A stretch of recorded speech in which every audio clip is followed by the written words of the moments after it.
Honest Discussioner here. I have hit the mother lode. I have found the perfect video to make a response to. For years, I've searched for a video that just threw at you tons of theist arguments to be addressed all at once.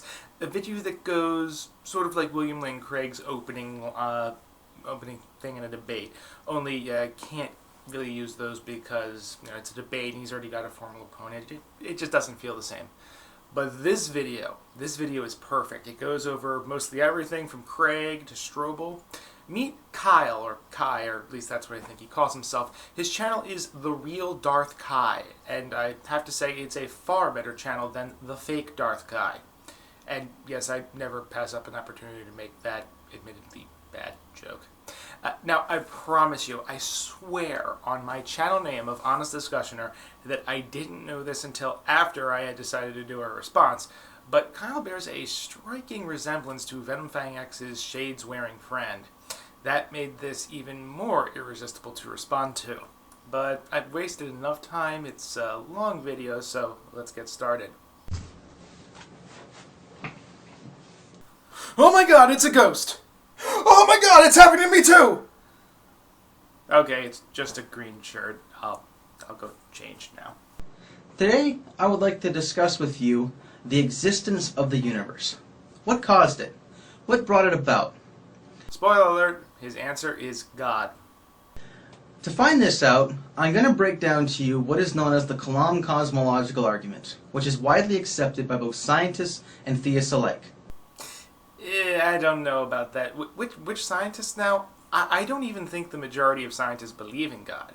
I think you might be wrong about that part. Now, the first point of this argument is that anything that begins to exist has a cause. The second point is that the universe began to exist. Well, maybe it depends on what you mean by the universe. As we're going to discuss this later, it is possible that the material for the universe has always existed, but that the time was what was created at the Big Bang. But go on. And the conclusion is, therefore, the universe has a cause. To bring about what this cause is, I'm first going to discuss with you the three major arguments, or theories if you will, that scientists give and are widely accepted that show the universe is supposedly caused by itself. So wait, there's now four widely accepted theories on the universe. There's the God theory that you said was widely accepted, and now there are these three others all widely accepted. Something doesn't really add up here. Now, the first theory is that the universe is basically the example of what is known as an infinite, spontaneous vacuum fluctuation. A vacuum fluctuation is basically particles that come in and out of existence, which, more than any time at all, you don't generally see. Now, the question you may ask then is, if the universe is an infinite, spontaneous vacuum fluctuation, then what limits it to being everything else just being a certain size which we cannot see? The fact is that if the universe is an example of an infinite, spontaneous vacuum fluctuation, then there is no limitation to the amount of vacuum fluctuations that occur or the size of which they take. This will mean that pink elephants, if you will appear randomly in front of me at any time, at any moment, at any size. No. I don't think take that particular theory as anything larger than some quantum particles coming out, or at least very small and non-complex materials. There is nothing in that theory that states we'd expect to see pink elephants. If this really is a widely accepted theory, do you honestly think they'd miss something like this? Now, if my pink elephant example didn't work for you, then let me point out this. If the universe is an example of a spontaneous random vacuum fluctuation, then why is it then that other universes of that same size do not just spontaneously appear in front of you at any moment at any size?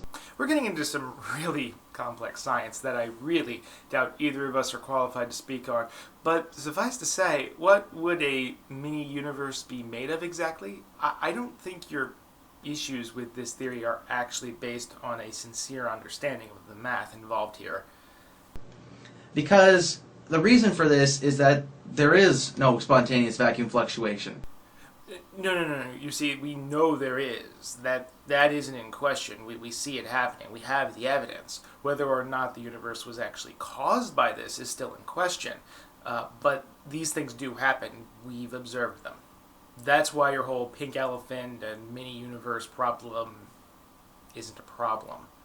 Now, the second theory, which is widely accepted, is that the universe is an example of an infinite ongoing chain of big bangs and big crunches as a result of black holes.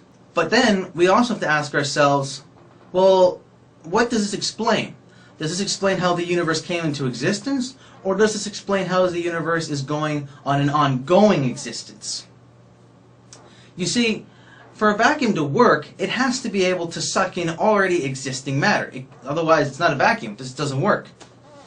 So, if that's the case, and the black hole is like a vacuum, which sucks in matter itself, how can it suck in non-existing matter to create a condensed form which will explode into something else? Well, because it is possible that the matter itself is eternal.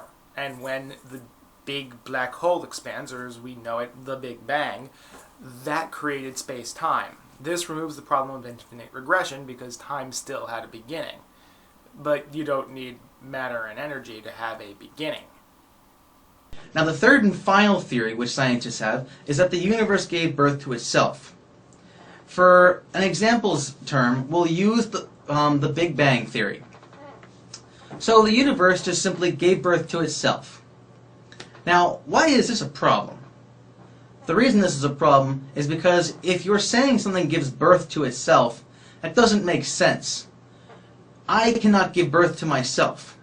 You cannot give birth to yourself. It doesn't happen that way. So then, why is there any exception for something that just happens to come out of non-existence and then just come into existence? Read this book up here by Stephen Hawking, then get back to me on that one. Now, why else is it that the universe can't give birth to itself? Well, by the very definition of giving birth, anything within existence requires something else in order for it to be given birth to, so it must be birthed by something else. If that's the case, then the universe cannot give birth to itself. It requires an external force in order for it to exist. By an external force, I would be, yes, implying God. Whoa. That's what we call a leap in logic. Even if I granted you that the universe requires an external force, you can't get from there to, and that force is a conscious, omnipotent, omniscient, omnibenevolent entity that is watching me at every moment. The latter does not follow from the former. You again get to that later, so let's move on. Now, the common question I'm then asked is, if that's the case, then what gave birth to God? If anything in existence requires something else to give birth to it. And the answer to that is that God did not give birth to the universe, but externally, outside of existence, created existence. Okay, you really need to work on your terminology. You can't exist outside of existence. That means God doesn't exist. Did you mean outside of the universe? Well, I mean, if he hadn't created it yet, he couldn't be outside of it. I think what you meant was that God existed without space and without time, and then created them both. Am I right? Why must it be personal? Because something that is personal gives something else a cause to exist, as well as you cause to exist. I'm talking about a personal mind that can make decisions and decide to act on them. See, this is where I really think you're wrong. I think this is the crux of your argument. A mind, for all we know, requires time. In order to make a decision, to go and to make a choice, you need time. This means that the cause of the universe can't be personal. It doesn't have to be abstract either. It could just be an unconscious entity, the likes of which we are unable to understand or comprehend. You see, the problem with the Kalam cosmological argument is that it's philosophical, not scientific. It's not something that can be tested, and therefore you have to absolutely show that all other options are off the table. So even if I granted you 95% of your argument here, you'd still be no better off. There are two things that are not physical and material. abstract objects like the number 7, for example, an unembedded intelligent mind.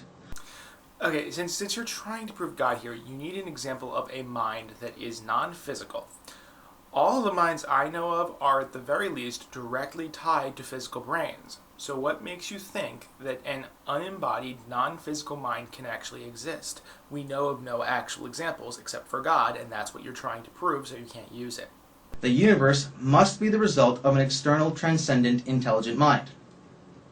Whomever or whatever caused the beginning of the universe also had to be existing in a changeless external state prior to that beginning.